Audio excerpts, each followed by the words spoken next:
Bienvenidos a nuestra sesión número 11, nuestro curso de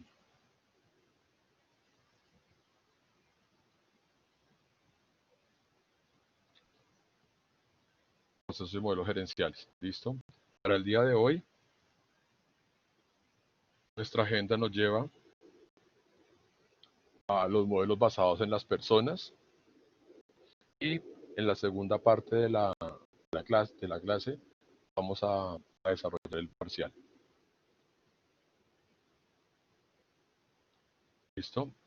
También en la segunda parte de la clase les explico cómo cargar tanto el RAE de corte como la evidencia del entregable que estamos adelantando en el Drive.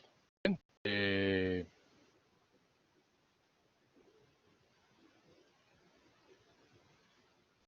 para comenzar,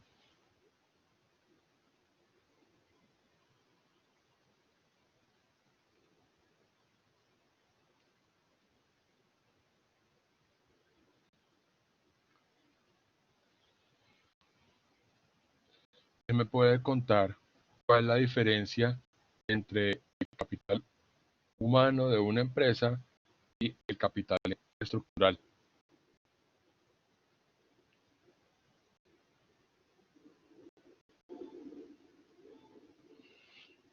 ¿Listo? El eso ya está habilitado, el audio y el chat.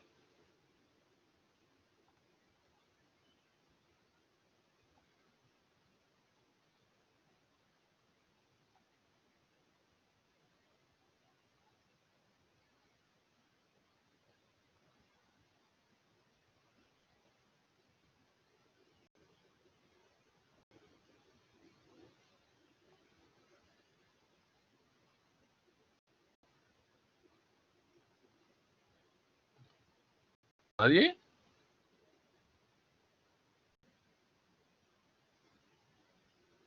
Bueno, entonces empecemos por el capital estructural. Cuando hablamos de capital estructural, es básicamente las habilidades que pueden tener las personas que conforman una organización respecto de, uno, su capacidad de generar conocimiento, o sea, lo que ya conocemos como propiedad intelectual, y dos, la capacidad que tienen las personas de integrarse y relacionarse con otros para construir equipos o grupos de trabajo. ¿Listo? ¿Alguien me puede contar? Esta sí, bueno, esta no hagamos como alguien me puede contar. Esta hagámosla directamente en nuestro tablero mágico. ¿Cuál es la diferencia entre equipo y grupo?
Eso estamos respondiendo ahí voluntariamente, en nuestra opinión, ¿cuál es la diferencia entre equipo y grupo?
Listo, con base en esas definiciones que han colocado ahí,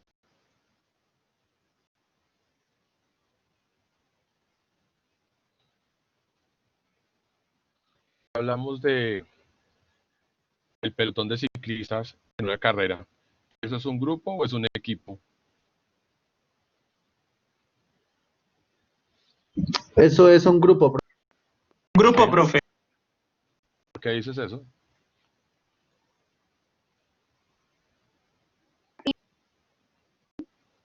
Porque es un grupo donde hay varios equipos. Cada equipo está enfocado en su objetivo. ¿Y todos van todos van por el mismo objetivo en ese grupo? No, profe, porque en pelotón de ciclistas hay unos que el objetivo es llevar al líder hasta algún punto, o sea, no sé, tienen como hasta este punto lo ayudo yo y ahí ya yo salgo y siguen los otros. Entonces no todos tienen el mismo objetivo. Ok. O sea que en un grupo todos tienen el mismo objetivo. O sea que en una carrera ciclística todos no tienen el objetivo de llegar a la meta. Todos no tienen. No, profe, pues lo que he visto hay unos que el objetivo, o sea, tienen objetivos diferentes porque hay unos que son velocistas, otros que son escarabajos. Entonces, digamos que hay muchos que no logran llegar a tiempo en una carrera, por eso salen, los van sacando porque hay un tiempo establecido. Pero cuando son de velocidad, pues es diferente. Listo, pero eso implica, bueno, pero volviendo al tema, el objetivo de todos en el grupo de una carrera ciclística es llegar a la meta. Y todos tienen pensado llegar de primero. Que algunos, su prioridad no es llegar primero, sino ayudar al líder. Pero, pero dentro de su concepción, todos tienen la responsabilidad de llegar. ¿Listo? Entonces, ¿y en qué se diferencia eso de un equipo?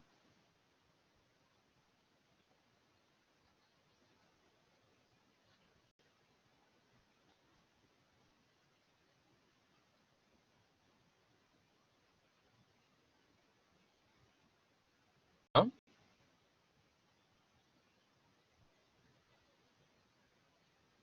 ¿En qué se diferenciaría eso de un equipo?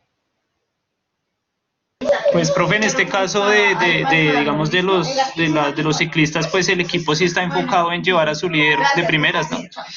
El objetivo principal de todo el equipo es que el líder sea el que primero cruce la meta o el que llegue en el menor tiempo posible. Y entonces, como pasó en el Tour del año pasado, ¿qué pasó? Que no ganó, que llegó primero no fue el líder. Entonces, ahí ya se dañó el equipo. No, profe, pues por eso hay un equipo, porque en un equipo debe haber plan A y plan B, ¿no? Por eso, y entonces, si dices que hay plan B, entonces, ¿en qué se va a diferenciar del grupo?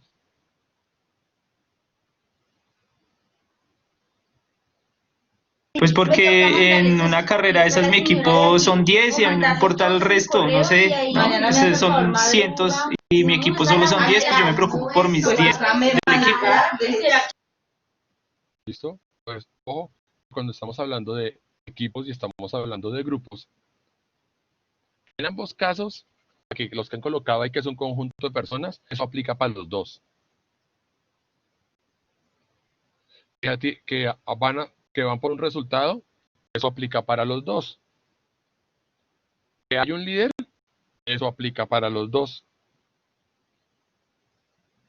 La única diferencia es que en el grupo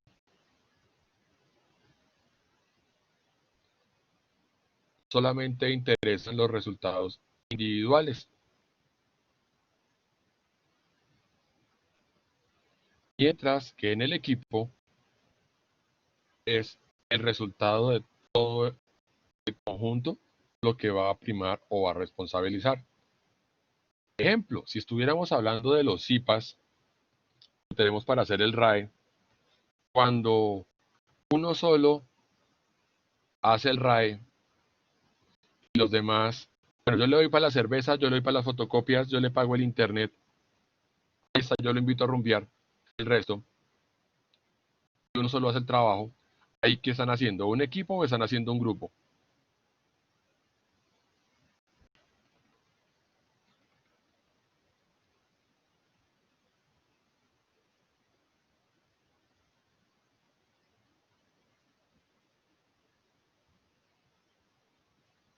¿Seguro que están haciendo equipo?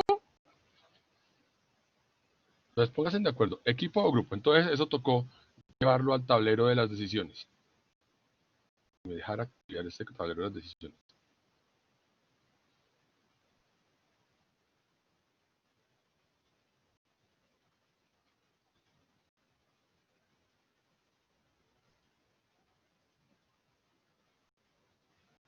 Entonces por este lado. Por este lado.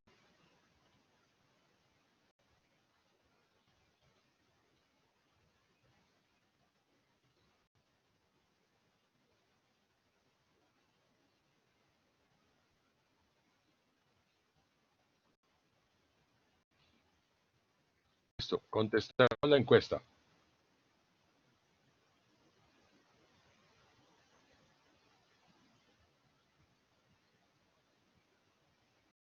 No me digas eso. ¿Qué porquería? ¿Cuál es el timbre acá?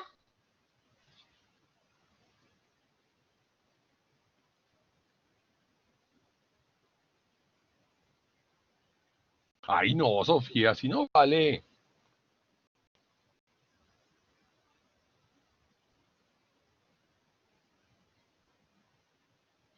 Listo. 10 me pusieron atención.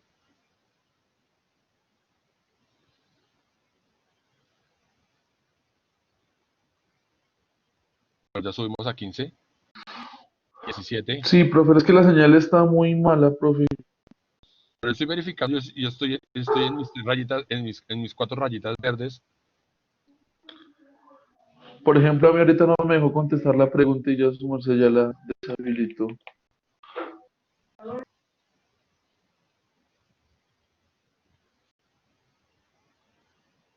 Listo. 23 me pararon bolas. Subimos no, perdón, íbamos ahora sí vamos en 23, íbamos en 22, ahora subimos a 23.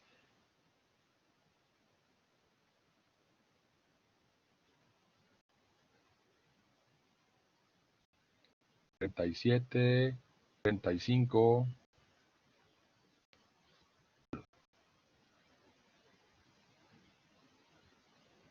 Y cerramos en 28. Pues, para 21 de ustedes, que uno haga el trabajo y los demás pongan la plata para la vaca, eso es trabajo en grupo. Pero para 7 de ustedes, eso es trabajo en equipo. ¿Listo? Y si yo les pregunto, cuando la actividad es para que entre todos construyan el conocimiento, entre todos construyan el conocimiento, que es el objetivo del CIPAS, eso nos lleva a que ese trabajo lo hicieron en CIPAS o lo hicieron en grupo. Hoy cumplieron el objetivo del CIPAS o no lo cumplieron. ¿Listo? Y eso mismo pasa con las empresas. Yo decía, la cerré, la encuesta ya quedó cerrada. ¿Listo? Pues eso que estamos mencionando ahí es lo que pasa normalmente en las empresas. Los trabajadores a veces piensan es en sí mismos, más no en el resultado o en lo que están haciendo, que es la otra. Pues cuando hablamos de ese capital estructural por el concepto organizacional, tiene que ver con esa concepción. Y eso incluye esa locura que algunos llaman disque sentido de pertenencia. Luego viene esa cosa que llamamos capital relacional. El capital relacional es básicamente cómo se integran las personas y tienen contacto con otras personas, bien sea clientes, bien sea proveedores o bien sea cualquier otro grupo interesados que tenga contacto con la empresa. Y cuando hablamos de esa integración de capital humano, tiene que ver con la persona y sus condiciones fisiológicas y psicológicas. Para finalmente hablar del capital de mercado,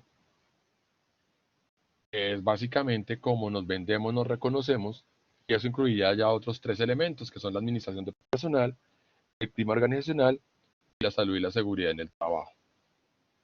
Dicho eso,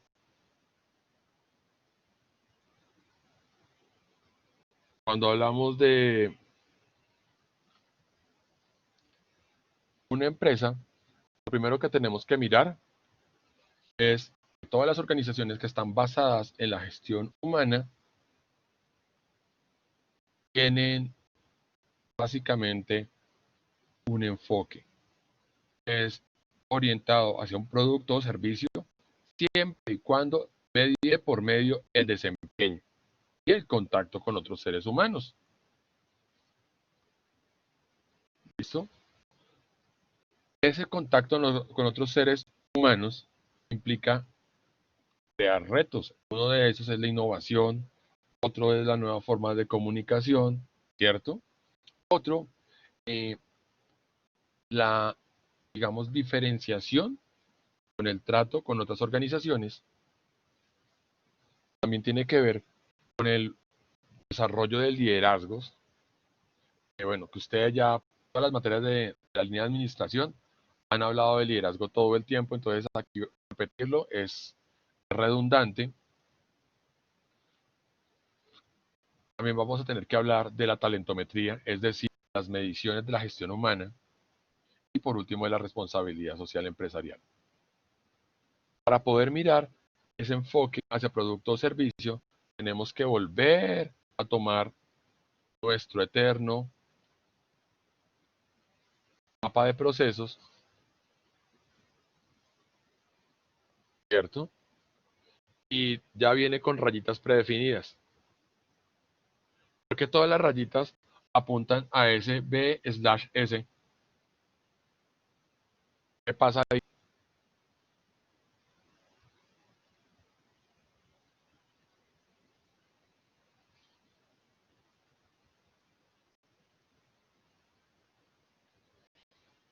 Es el resultado, profe, los bienes y los servicios, ¿no? Ah, es decir, que todos los procesos van a apuntar hacia eso.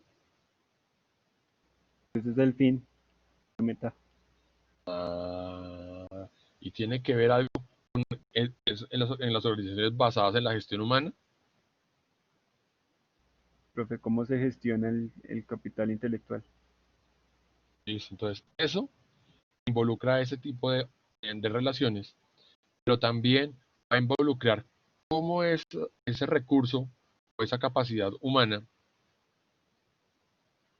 permea la organización para desarrollar sus logros y sus cometidos, bien sea desde la asignación de recursos internos como desde la tercerización. Pero cuando hablamos de un elemento importante y es la apropiación de la organización, ¿cuál de las dos vías es más favorable y cuál es la menos favorable? Cuando hablamos específicamente de la apropiación de ese valor de la empresa.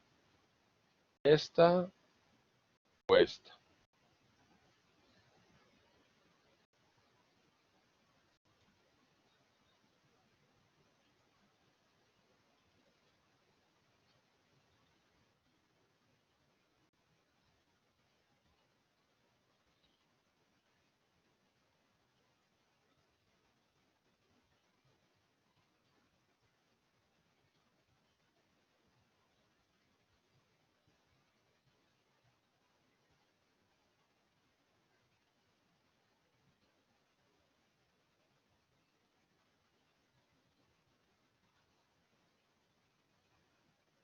Y les coloqué encuesta. ¿Cuál de esas dos genera más sentido de pertenencia? ¿La interna o la externa?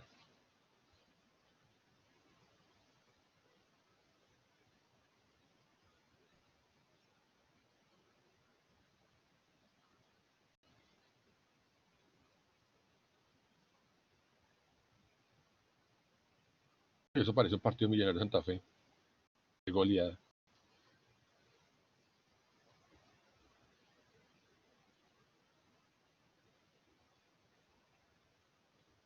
Listo.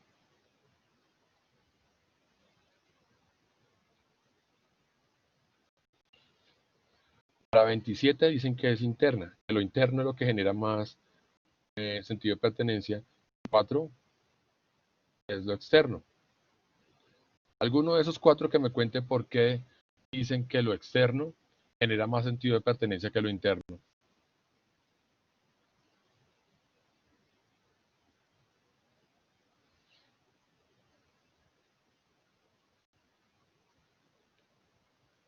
Hey, I am waiting for you.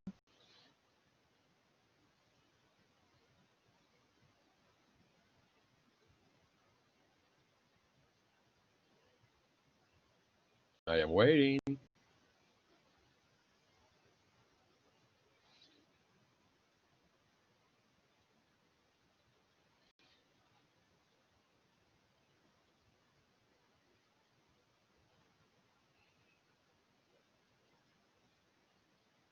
Somebody can help me with that? Please help me. Hello. De los cuatro.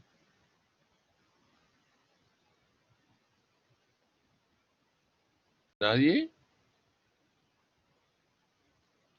Bueno, que conste.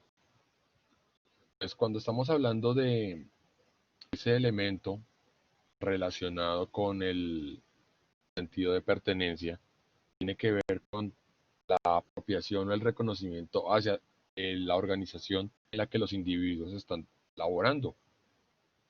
Un ejemplo de organización en la que los individuos se sientan como súper felices de formar parte de esa organización. Aparte del cartel de Sinaloa, ¿cuál más conocen? ¿Cuál ASA? What? Bancolombia. Ah, Bancolombia. Listo, o sea, Profe, ¿cuál ASA? ¿Cuál? ¿cuál? ¿Cuál Eso, invierte mucho en todo este tema de talento humano y de que la gente se sienta muy de la compañía? Es más, tienen himnos, allá pues como tal incentivan mucho a la persona, tienen demasiados métodos de incentivar a las personas. listo. Ahí están colocando todos la empresa en la que trabaja cada uno como si sus gerentes, sus jefecitos los estuvieran mirando. Listo. Pero eso lleva o conlleva a reconocer que la empresa es importante, eh, la persona porque se encuentra dentro de la empresa o porque se encuentra vinculada desde fuera de la empresa.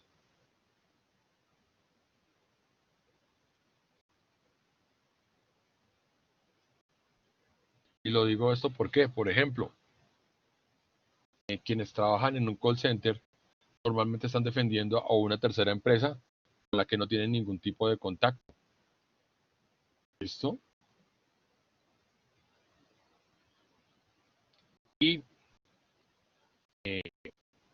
recientemente, con los cambios y modificaciones en la cultura de contratación laboral, la mayoría de contratos se están convirtiendo en ejercicios de tercerización.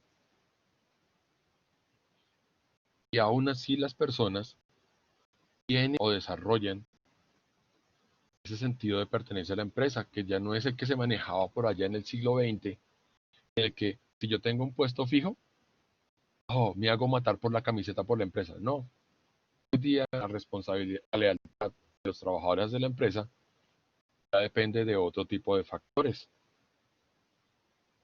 Un ejemplo de ellos es, ¿ustedes se vieron la película El Círculo?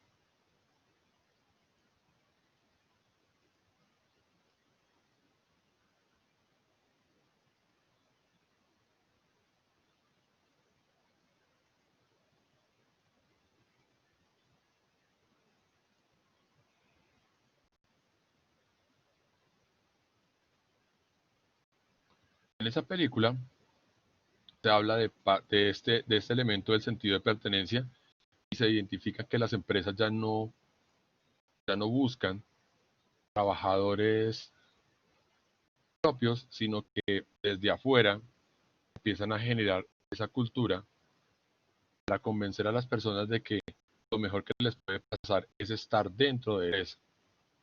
Un ejemplo de esto es esa película, sino que ahora no me quiere cargar. Ay, y me mamó gallo. Mamó gallo.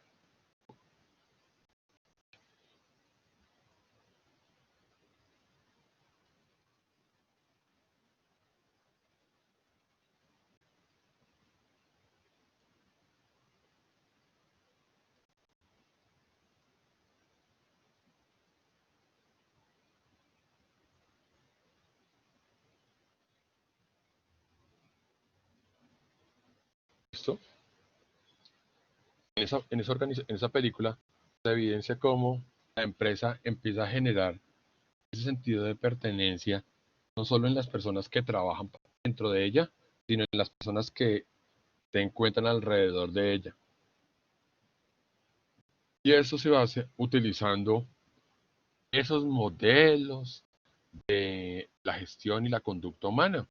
Entonces, ¿alguien me puede hablar de qué es esa vaina de la teoría X?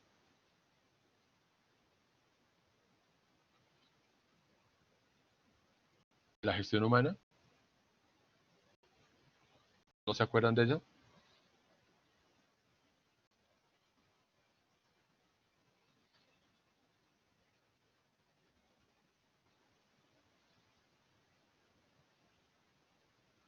Profe, cuando ejercían presión sobre los trabajadores, digamos, para que cumplieran con sus actividades.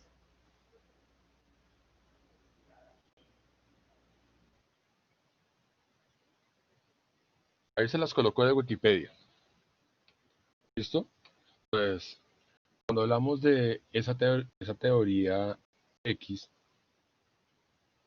básicamente tiene que ver con la teoría de los estímulos. Ahorita más adelante los vamos a tocar. ¿Listo? Y las empresas utilizan esos estímulos para que las personas actúen. Y normalmente esa, esa relación está ahí como aparece en el dibujito de Wikipedia con la teoría X y la teoría Y, o como lo llamaban los romanos, pan y circo. ¿Listo? ¿Esto por qué? Porque las personas no funcionamos como las máquinas, no nos aceitan, sino tienen es que nutrirnos esa cosa que llamamos ego, ¿cierto? O esa parte, digamos, emocional. Por eso es que empezamos hablando del capital humano. Dentro de eso también entrarían otros elementos, como son las destrezas y habilidades físicas. Una vez miramos eso, tenemos que entrar a mirar cómo las personas afectan los procesos de una organización, ¿cierto? Y eso implica que todo el capital humano le va a pegar a la empresa desde cuatro grandes ejes. El primer eje tiene que ver con toda la vuelta que implica el desarrollo de la misión. Es decir, las personas son las que hacen que se desarrolle la misión de la empresa. Y eso está enmarcado en dos conceptos básicos. De un lado, todo lo que tiene que ver con la estructura organizacional. Del otro lado, todo lo que tiene que ver con la cadena de valor que estábamos mencionando previamente. ¿Y por qué debe haber una relación entre la estructura organizacional y la cadena de valor?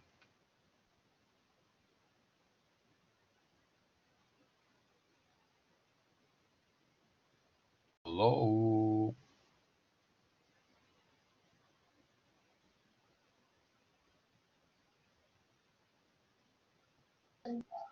Por el desarrollo de la misma. Porque ahí se desarrolla la misma.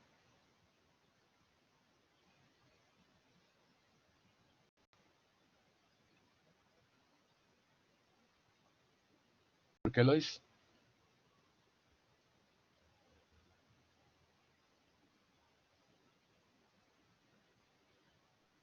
Estoy perdiendo. Dime.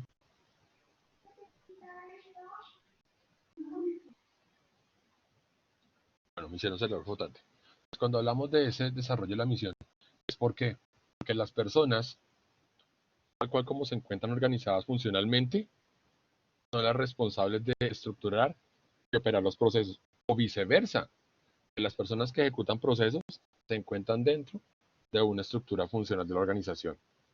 Y esos elementos, con sus particularidades de cada uno, se integran para que esas personas, a través del uno dentro del otro, puedan ejecutar el día a día de la organización.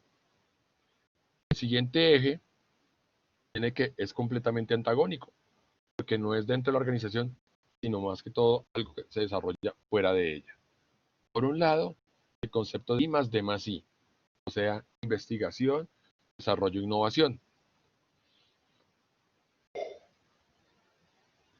¿Alguien me puede recordar qué es esa vaina de investigación, desarrollo e innovación? ¿Y a qué nos suena?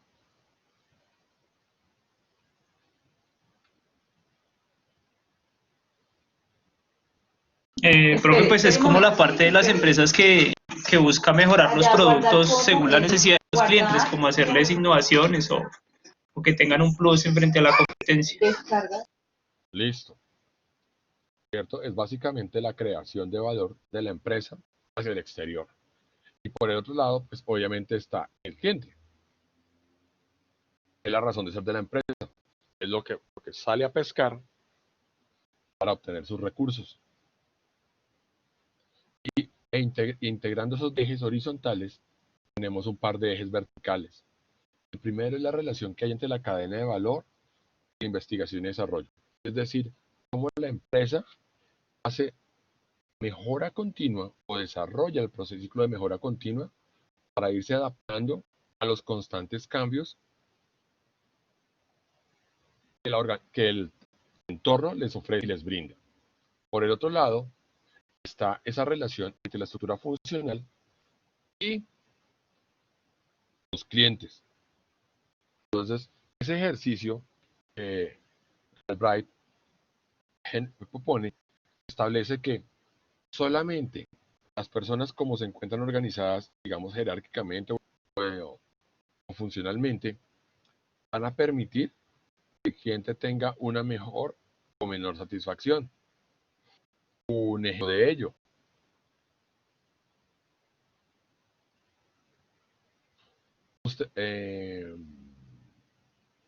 ¿Ustedes se han visto el Chavo?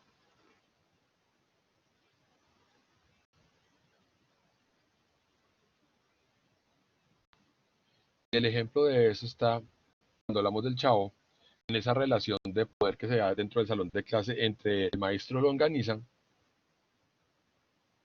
y los estudiantes. ¿Qué pasa en los capítulos en los que el maestro Longaniza nombra sustituto a don Ramón? ¿Qué pasa con ese contacto entre la organización y los clientes?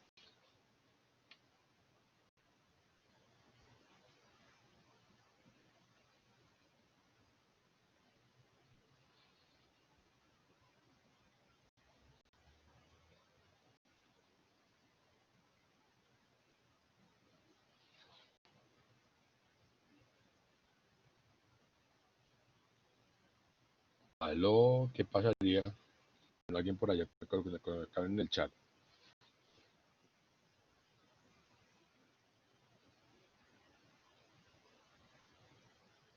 Entonces, por un lado, que no lo toman en serio. Por otro lado, como una forma de captar la atención, ¿cierto? Entonces, ¿y cómo se sienten los estudiantes? ¿Que aprenden o no aprenden? ¿Cierto? Entonces, ese ejercicio de satisfacción solo se puede a través de la estructura. ¿Y qué pasa si cambiamos ese tipo de estructura con la satisfacción del cliente? Pues, un ejemplo de ello es cómo se sienten hoy día, por ejemplo, los adultos mayores cuando quitaron muchas de las cosas por las que ellos iban al banco, las quitaron de hacer en el banco. Los que iban al banco para hacerse una transferencia, ya no se puede hacer por el banco. Para nosotros nos puede parecer algo muy bueno. Para las personas adultos mayores les puede parecer algo completamente malo. O sea que afectaría su satisfacción. ¿Listo? Otra situación de estas tiene que ver, por ejemplo, con el caso que pasó, que estaban haciendo famoso esta mañana en Facebook, respecto de el sujeto que va y roba una droguería en Brasil, y mientras está robando la droguería, le roban el carro. Y a lo que sale y empieza a patalear porque le robaron el carro, llega otro y le roba el producido de lo que se robó dentro de la droguería.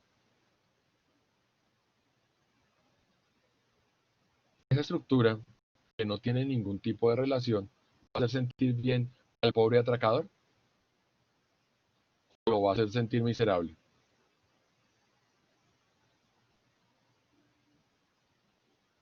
Precisamente porque no hay buena comunicación, exacto. Entonces, esas situaciones de satisfacción mejora y nuevos desarrollos, que es la relación entre la I D más D y los clientes, hacen que todo el personal de la organización se integre y funcione dentro de una como un solo complejo. Y eso nos lleva a este análisis de relaciones, donde la estrategia le pega a todos los otros 4 elementos de la estructura orgánica de las organizaciones. Lo primero que tiene que ver es con la estrategia, con el organigrama. Entonces, ¿alguien me colabora con esa definición? En, Listo. Pues cuando hablamos de esa estructura entre el organigrama y la estrategia, es cómo la organización puede centrar el camino a recorrer o los resultados que espera obtener, perdón, no vuelvo a trasnochar, a través de esas relaciones que se dan entre las personas y en esa estructura funcional.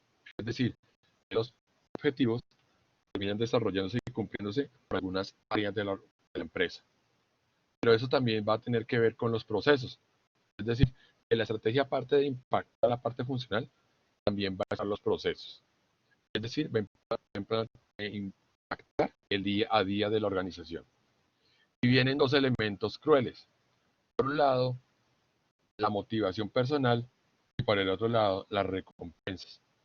Entonces, cuando hablamos de motivación personal, ¿qué es lo que les saca a ustedes de la cama todos los días? Entonces, esa pregunta loca la contestamos aquí en nuestro super tablero.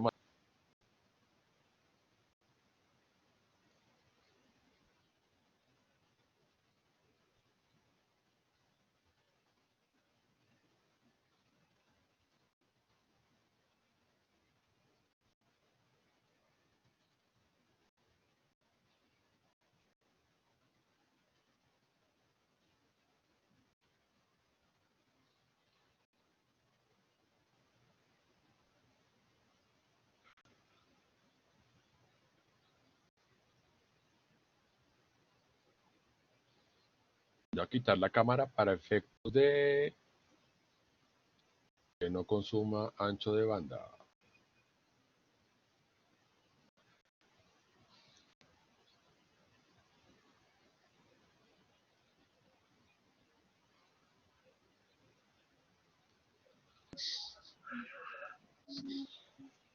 ¿Listo? Profe, aún no deja modificar. No, si ahí deja modificar, dale F5, se refresca el navegador y ella te deja modificar.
Listo. Con base en eso, ¿alguien me puede definir qué es motivación?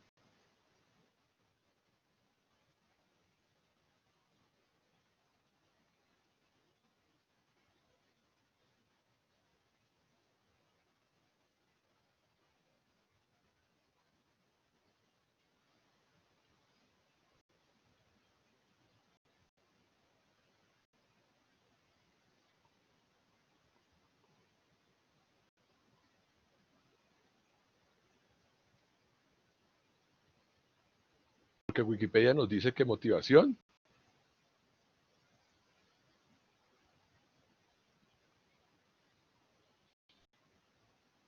es básicamente el énfasis que le ponemos para conseguir algo.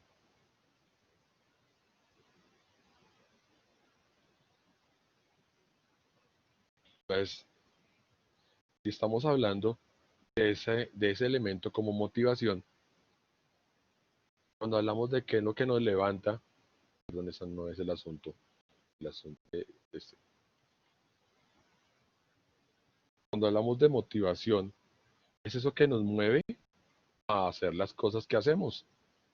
De pronto que algunos los mueva a que trabajen más de 16 horas al día, para otros su motivación solamente les da para ir a trabajar 2 horas por la mañana y 2 horas por la tarde y aparecer que trabajaron 4, 8 en total. ¿Listo? Eso es la motivación. Y normalmente, seamos honestos, que lo que a muchos hoy día, bajo nuestros pruebadores, nos motiva o nos hace sentirnos dignos en una empresa, es ese billetico que nos están girando permanentemente. Que tiene sus límites es otra cosa. Pero cuando hablamos de motivación, las personas lo miran desde el punto de vista de lo que están recibiendo. Y aquí es donde choca con la otra palabreja, estímulos. ¿Listo? ¿Y por qué necesitamos tocar esas dos? Porque si la persona no se alinea o no piensa igual que la organización, podrían generarse los resultados. Un ejemplo de esto es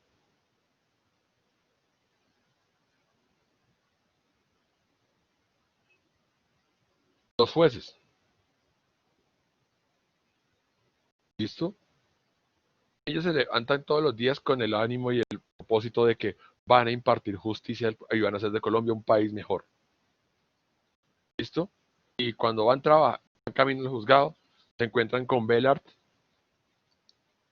y Bellart en Soldadito Costeño los convence de que ya no fallen a favor de la víctima, sino que fallen a favor del demandado. ¿Por qué? No por la motivación del juez a impartir justicia, sino porque aparece una recompensa. En ese caso, ¿cuál sería la recompensa que podría darle Bellart para que un juez deje de hacer lo que es justo y haga algo que no tiene que ver con lo justo?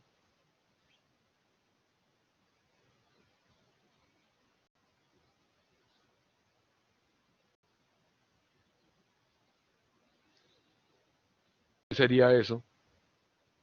Dinero. Materialistas, capitalistas. Pero es donde uno dice, entonces él no tenía sus objetivos claros, ¿no? Listo. Ahí es donde empezamos a tratar entre los objetivos, o sea, nuestras motivaciones personales y la realidad. ¿Esto por qué? Porque hay veces que vamos a hacer cosas que no queremos hacer, pero nos toca. Un ejemplo, si yo les pregunto en cuánto al mes venderían su cuerpecito, ¿ustedes qué cifra van a colocar en el chat?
La encuesta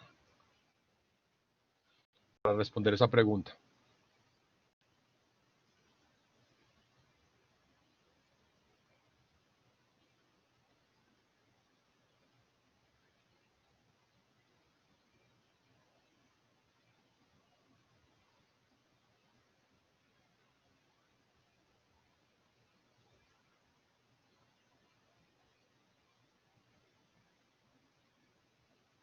Y empate técnico, hace rato que no se daba empate técnico.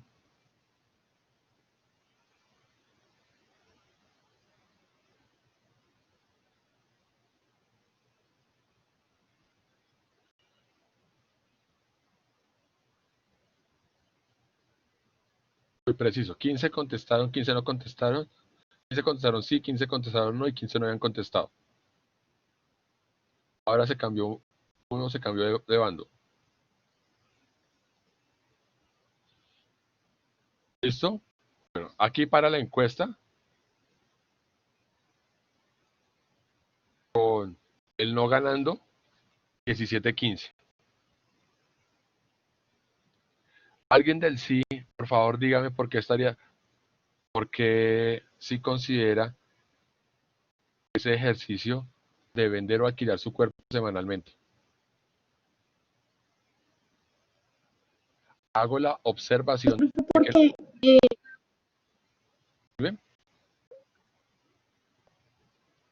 profe, porque finalmente desempeñando cualquier labor, si uno no lo lleva al ámbito que no debe ser en cualquier labor que uno desempeñe, llámese construcción, llámese como secretario, necesita su cuerpo, los ojos, las manos, todas las partes del cuerpo se necesitan. Entonces, al final del ejercicio, el cuerpo siempre va a ser necesario para cualquier labor que se requiera.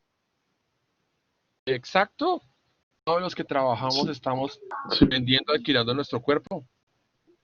Otra cosa es que ya desde el punto de vista de la recompensa, algunos piensen que vender, alquilar su cuerpo solo está relacionado con esa actividad, eh, digamos, y digamos, desde la conducta humana, inválida. ¿Listo? Que están pensando que se desarrolla por ahí enfrente de una estación de Transmilenio. Pues eso no es, pues cuando hablamos de las motivaciones, tiene que ver que me lleva a hacer cosas día a día. Una de esas es, tenemos que ir a vender nuestro cuerpo. Cuando me refiero a vender nuestro cuerpo es mente, boca, cuerpo, presencia, como por ejemplo en este caso este pechito, para orientar la clase. ¿Listo? Hay algo que nos motiva a hacerlo. Pues algunos lo van a hacer, como dijeron previamente, por dinero. Otros lo hacen, como también lo colocó alguien ahí en las respuestas, porque le gusta, ¿cierto? Y otros utilizan esa frase que no me gusta, pero es el porque toca. ¿Listo? Es diferente a los estímulos. Entonces, los estímulos tienen que ver con lo que nos hace, lo que nos ayuda a mejorar nuestra, digamos, autovaloración, autorreconocimiento. Aquí es cuando alguien hace algo asociado a los pisos 4 y 5 de la pirámide del señor Masmelo. ¿Listo? Entonces el primer piso 4, todo lo que tenga que ver con esa necesidad de reconocimiento y apreciación. Entonces cuando el jefecito llega y le dice y le coloca la mano en la espalda, sos un duro. Acabas de sacarle el trabajo de 3 secretarias en una mañana, sos un duro. Al lunes siguiente, las secretarias fueron votadas y a quien no adivinan a quién le clavan el trabajo permanentemente, a ese duro, ¿listo? Y eso tiene que ver con los estímulos. Un ejemplo de esto tiene que ver como por ejemplo con lo que hacen los jugadores de Nueva Zelanda cada vez que van a jugar rugby. ¿Alguien ha visto eso?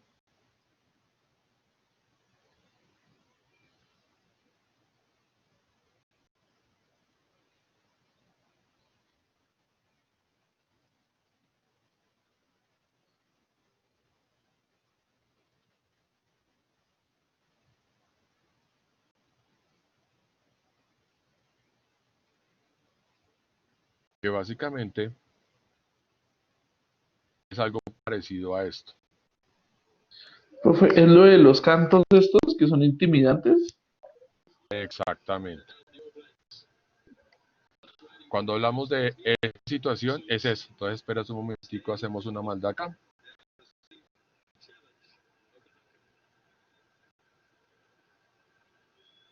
Tiene que ver con eso.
¿Listo? Ese ejercicio de motivación, estímulo, que genera en los contrarios en un en el partido. ¿Qué busca?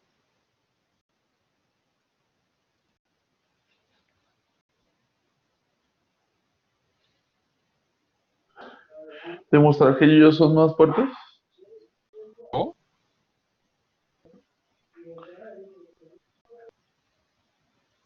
No te escuché. Qué pena.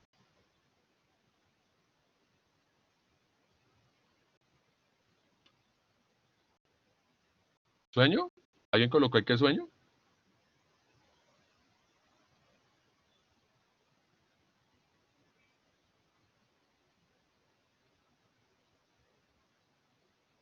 Listo. Entonces por ahí colocaron que el equipo de secundario se siente intimidado. Y eso es básicamente cuando hablamos de estímulos. Generar un sentimiento en otra persona. De hecho, hoy día muchas organizaciones han creado esa cosa que llaman salario emocional,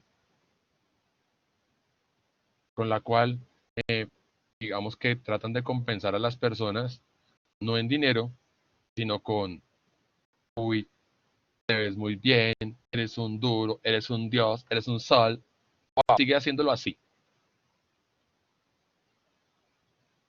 Y de hecho, gran parte de los trabajadores de los denominados millennials piensan que ese tipo de reconocimiento o remuneración es mayor o mejor que el dinero. Y por eso estarían dispuestos a hacer cosas o no hacer cosas. Estas relaciones que se dan aquí o que se presentan acá son lo que hacen que las personas actúen o interactúen dentro de una organización para lograr sus resultados. Sin contar que dentro de esos estímulos, por ejemplo, normalmente el más usado por las empresas tiene que ver con el señor dinero. Y esto nos lleva al siguiente punto. Tiene que ver con la talentometría, es decir, las mediciones que las organizaciones hacen para identificar sinceridad, compromiso, la marca personal y la innovación dentro de la organización. Es decir, básicamente los trabajadores de la organización orientados y enfocados al control de las personas. Eso también va a llevar a otro elemento, que es el trabajo consentido. ¿Y qué es esa vaina de trabajo consentido? De preferencia, Alison.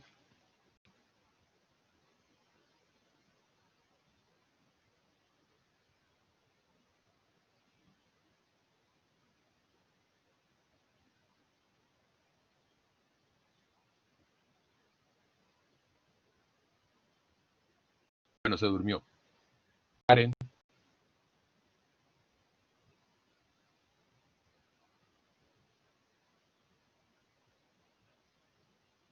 le pegó el sueño a Alison. Paola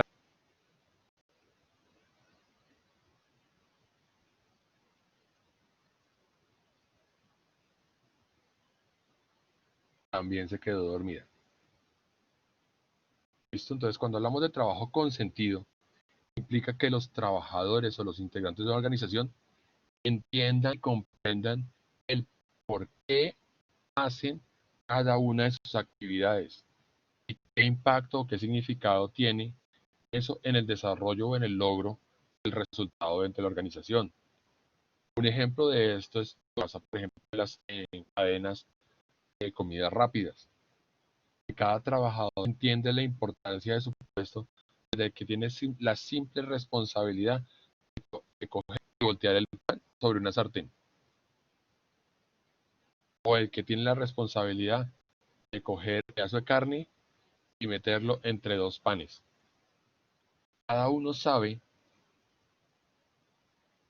qué implica esa actividad que está haciendo con respecto al resultado del producto de la empresa. Y sabe que una equivocación suya puede afectar en la generación de un cliente. O peor aún, si hace las cosas mal o sin higiene, puede afectar o generar problemas de salud a las demás personas. Eso es el trabajo consentido. No eso de que, es que yo tengo que ir a trabajar porque tengo que ir a trabajar. No es ese asunto. Hoy día las empresas buscan es que cada persona entienda y sepa por qué está haciendo su trabajo, cómo ese trabajo beneficia o mejora a la organización.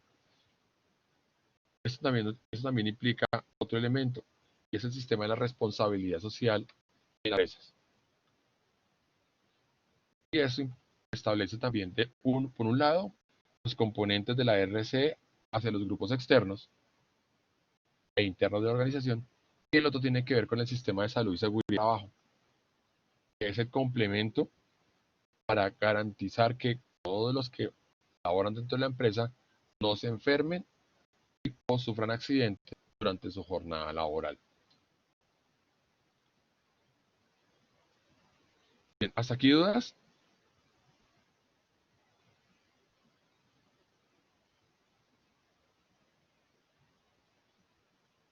Ok, listo, sigamos. Lo siguiente tiene que ver con el empowerment o empoderamiento. ¿Listo?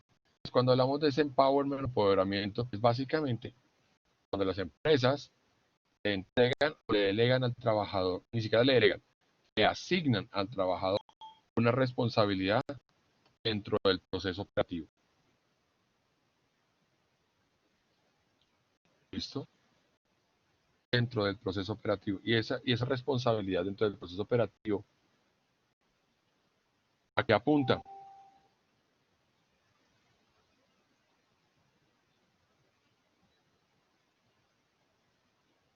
A que el trabajador se apropie, se adueñe de ese elemento. ¿Para qué?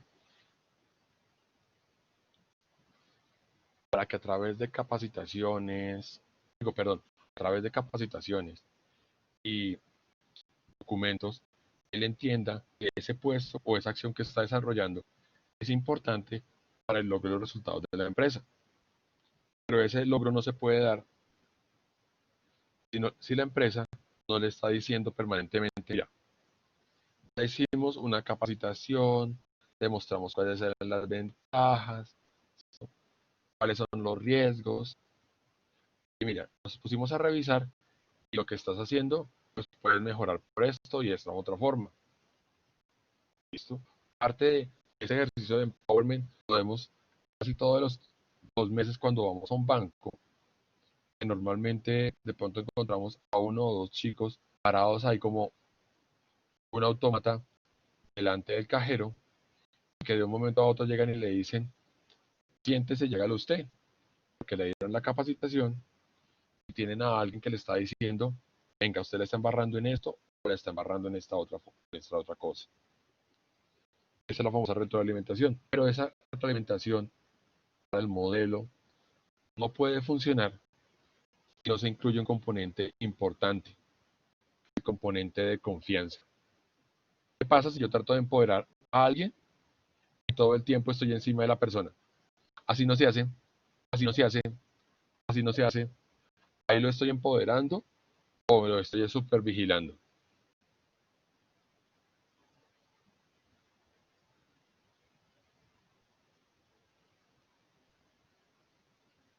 Eso, bueno, pues también es válida la que colocó José en el chat, intimidando. Esos elementos o las situaciones, esos tres elementos, van a llevar a que la empresa corrija y desarrolle mejor sus prácticas. Es decir, ejecute el famoso proceso de mejora continua. Pegado a este, viene otro modelo muy coqueto, es el modelo del coaching, que es básicamente aplicar un entrenamiento personalizado para generar un logro o un resultado. Y aquí en este, pues el ejemplo más patético es el de la película esta de Jordan Belfort, el famoso lobo de Wall Street. ¿Cómo es que el señor Belfort empieza a enseñar a cada uno de sus trabajadores cómo ir haciendo esas famosas ventas de acciones de bajo costo? Y a través de ese elemento lo vamos convirtiendo cada uno en un súper negociador del mercado de valores. Otro ejemplo de esto es lo que pasa, por ejemplo, en los deportes, donde hay un entrenador y hay unos entrenados y que el entrenador siempre les dice a los entrenados qué mejores formas de jugar o de desarrollar ese juego. Ese ejercicio de qué parte, que tiene que existir una relación entre el instructor y el formado. En este caso puede ser, por ejemplo, entre el gerente y el gerente junior. El gerente le está diciendo al junior qué es lo que tiene que hacer, cómo lo tiene que hacer, para que después cuando le suelte el cargo, él no tenga que preguntarle nada a nadie. Y ahí, ese diálogo, empieza a aparecer el diagnóstico de necesidades. Es decir, qué cosas se necesitan y qué cosas no se necesitan para el logro de la responsabilidad que le va a ser asignado al trabajador. Pues partiendo de esa preasignación, se establecen, por un lado, cuáles van a ser las necesidades de capacitación, de estímulos, de salud y seguridad en el trabajo que debe afrontar la organización. Una vez establecen los dos punticos, de madre vida, toca ponerle fechas a todo. Y aquí es donde empezamos a chocar con los modelos anteriores, porque para la gestión humana, lo que conocemos hoy día como talentometría, es súper, hiper, mega importante todo eso que tiene que ver con la motivación de las personas y lo que tiene que ver con el paso a paso a seguir para alcanzar los resultados. Por ende, el siguiente paso sería ese plan de acción. Y ahí viene, ahí sí, el sapito de control interno diciendo, vea, usted se comprometió a esto y no lo ha hecho. ¿Cómo vamos a solucionarlo? Y ahí viene un feedback, seguimiento. Cuando hablamos de feedback, ¿eso a qué nos suena? Por favor, alguien que me colabore por audio. No te escuché bien. Retroalimentación. Retroalimentación, o sea que tienen que volver a retroalimentarlo de lo que hizo bien, lo que hizo mal. ¿Para qué? Para que se reconstruya la relación y se repita nuevamente el ciclo. Por eso cuando hablamos de coaching, uno de los puntos que se toca ahí es el elemento de la mejora continua. Hay otros modelos de trabajo que pueden involucrar el empowerment, el coaching o el trabajo tradicional. Uno de estos tiene que ver con el, digamos, ya no sería uso, sino el abuso de la tecnología para hacernos más fácil o más miserable la vida. Un ejemplo, yo me acuerdo que por allá en el siglo XX, para que una persona, dijeran que una persona era súper acomodada, tenía que ser una persona que se ganara casi $1,000 al mes. Hoy día, esa misma persona se puede ganar menos, digamos, se puede ganar, según el director del DANE, son $100 ahora, listo, 10 veces menos, y eso lo va a hacer feliz. Ese nuevo modelo de trabajo se preocupa precisamente de que teniendo en cuenta que los tiempos han cambiado y que hay que buscar una flexibilización para poder desarrollar las operaciones, aparece un modelo de flexibilización conocido como el networking.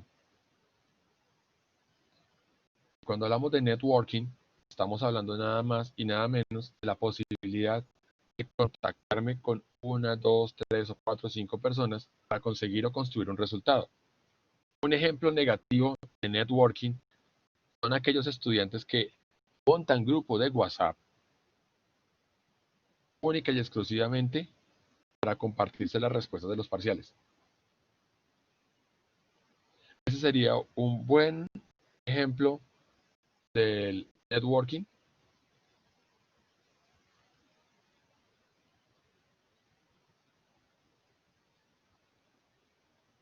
Hello.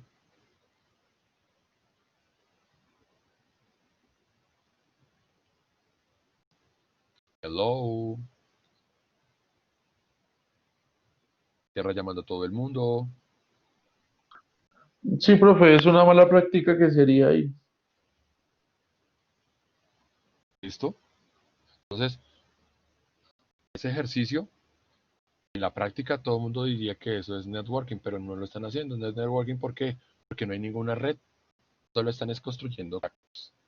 Cuando hablamos del networking, estamos hablando básicamente de la posibilidad de generar procesos sin contacto físico de los seres humanos, pero a través de un vínculo cerrado de equipo, no de grupo, sino de equipo, en el cual todos en igualdad de condiciones se colaboran respecto a esos ejercicio.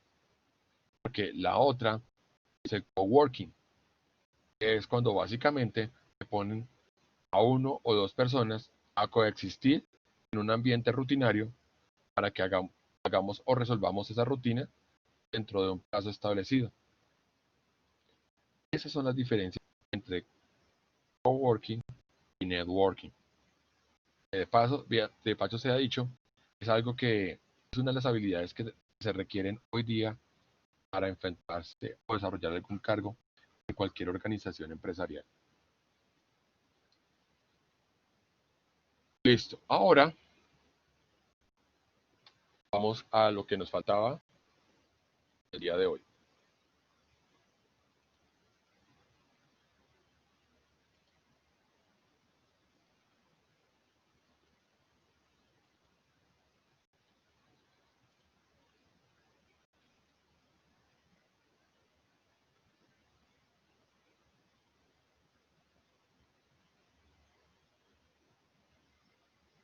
¿Qué se me hizo?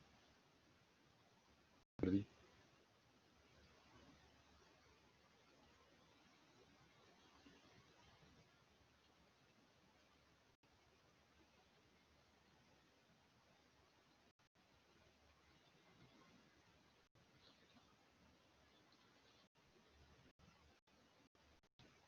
Para eso,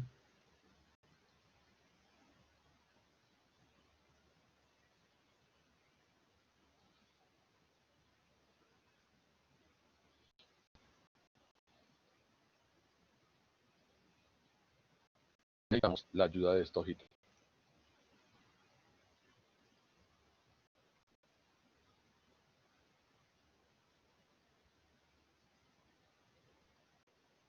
Pues como sé que últimamente ha estado fallando un digital para efectos de los parciales,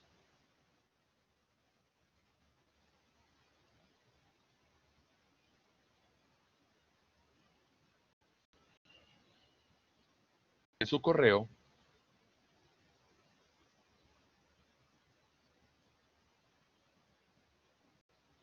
a un correíto con el parcial.